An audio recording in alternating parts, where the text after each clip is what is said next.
What if I told you that a single habit, one simple yet profound shift, could transform your entire life? C.S. Lewis understood this truth deeply. It's not about working harder or seeking external validation.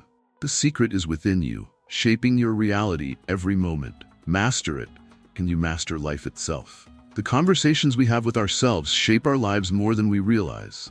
Our thoughts, repeated daily, become the unseen architects of our future, forming patterns that guide our actions, reactions, and perceptions. We do not merely experience life, we narrate it from within. And the voice we choose to listen to becomes our reality. Every struggle, every victory, every moment of self-doubt, and every instance of courage is first born in the silent corridors of the mind before it manifests in the world. To understand this is to hold the key to transformation. Most people remain unaware of this silent dialogue, believing that life happens to them rather than being created by them. They experience setbacks and assume they are victims of circumstance, not realizing they are active participants in shaping those very circumstances. The habit of inner speech is constant, whether we acknowledge it or not, and it either builds us up or slowly erodes our confidence. The quality of our inner conversation determines the quality of our external reality. Those who speak to themselves in a language of possibility see doors where others see walls.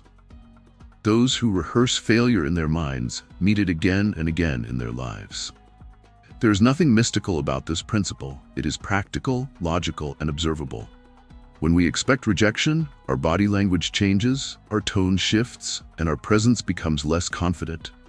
Others pick up on these subtle cues and respond accordingly, confirming what we feared. When we anticipate failure, we unconsciously sabotage our efforts, ensuring the outcome we dreaded. Conversely, when we fill our inner world with the language of success, doors open that once seemed shut. Confidence is not something bestowed upon the lucky few. It is cultivated internally, one thought at a time. A person who repeatedly tells themselves they are not good enough will find evidence to support that belief in everything they do. They will interpret neutral situations as proof of their inadequacy and reinforce the very identity they wish to escape. But when that same person consciously replaces their inner dialogue with words of encouragement, their perception shifts, and over time, so does their reality. The mind does not differentiate between imagination and experience. What we repeatedly tell ourselves becomes, to our subconscious, the truth. This is why some people remain trapped in patterns of self-doubt, while others, facing similar challenges, rise above them. The power of inner speech is not about denying reality, but about shaping it. There will always be obstacles, but whether we see them as roadblocks or stepping stones depends entirely on the narrative we construct within. A person who tells themselves this challenge is an opportunity to grow will approach difficulty with resilience. Another who believes, I always fail in situations like this, will see each obstacle as proof of their limitations. The words we use internally determine the actions we take externally. Many misunderstand this principle, believing that positive inner speech is merely about affirmations or empty optimism. But words alone are not enough. They must be coupled with belief and action. It is not about saying, I am confident, while feeling deep insecurity. It is about shifting the inner dialogue step by step until the belief aligns with reality. If the mind resists radical changes, it is because it has been conditioned to think a certain way for years. The solution is not force, but gentle persistence. Replacing negative thoughts with empowering ones, again and again, until they become second nature. When we look at people who seem unshaken by difficulty, it is not because they were born with an unusual level of confidence. It is because they have mastered the art of speaking to themselves in a way that supports their growth. They have learned to navigate setbacks without internalizing them as personal failures. They do not allow one mistake to define their worth. Instead, they see mistakes as part of the process. They have trained their inner voice to encourage rather than condemn, to motivate rather than criticize. This habit of constructive self-talk is a discipline, much like training a muscle. Left unchecked, the mind gravitates toward the familiar, often defaulting to patterns of worry, doubt, or negativity. But just as we can strengthen our bodies through repeated exercise, we can train our minds by consciously directing our thoughts. The first step is awareness, becoming mindful of the words we use when speaking to ourselves. The next step is intentionality, choosing thoughts that serve us rather than hinder us. The final step is consistency, reinforcing these positive inner dialogues until they become our new default. The power of inner speech extends beyond personal success. It influences our relationships, our interactions, and even the way others perceive us. When we internally criticize ourselves, we unconsciously seek validation from others, often in ways that push them away. When we are at peace within, our confidence is quiet but unshakable, drawing others toward us. People respond not just to what we say, but to the energy we carry, and that energy is shaped by our inner dialogue. Consider someone who believes they are unworthy of love. They may enter relationships with a fear of rejection, misinterpreting neutral actions as signs of abandonment. Their inner dialogue tells them they will be left behind, and so they act in ways that create distance, fulfilling their own prophecy.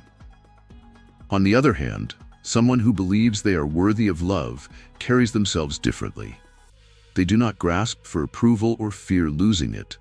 They trust in their own value, and this quiet assurance strengthens their connections. The same principle applies in professional life. A person who doubts their abilities will hesitate, second-guess, and shrink back when opportunities arise. Their inner dialogue will convince them they are not ready, and they will act accordingly. But those who cultivate an internal voice of competence will step forward even before they feel fully prepared. They understand that confidence is not the absence of doubt, but the refusal to let doubt dictate action. It is crucial to recognize that transforming inner speech does not mean silencing all negative thoughts. The mind will always present doubts and fears. Its role is to assess risk and protect us from harm. The goal is not to eliminate these thoughts, but to choose which ones we engage with. Just as we would not take advice from an untrustworthy source, we must learn to dismiss thoughts that do not serve us. When the mind whispers, "You are not good enough," we can acknowledge the thought without accepting it as truth. We can respond with, "That is an old story, and I am writing a new one." What we repeat internally becomes the lens through which we see the world.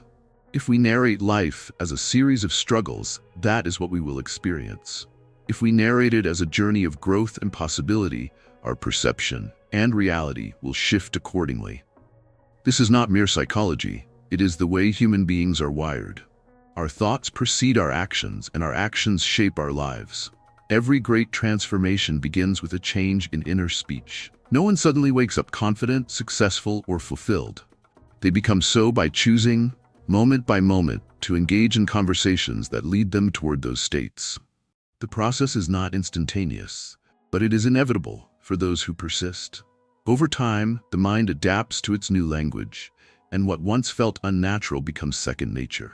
There is no external force preventing us from rewriting our inner script. The power has always been within, waiting to be recognized and harnessed. We do not need permission to change our thoughts. We simply need to decide that the old narratives no longer serve us. The question is not whether this habit works. It is whether we are willing to commit to it. If there is one habit that can transform a life, it is this: mastering the voice within. Those who do will find that the world outside begins to align with the world they have built internally.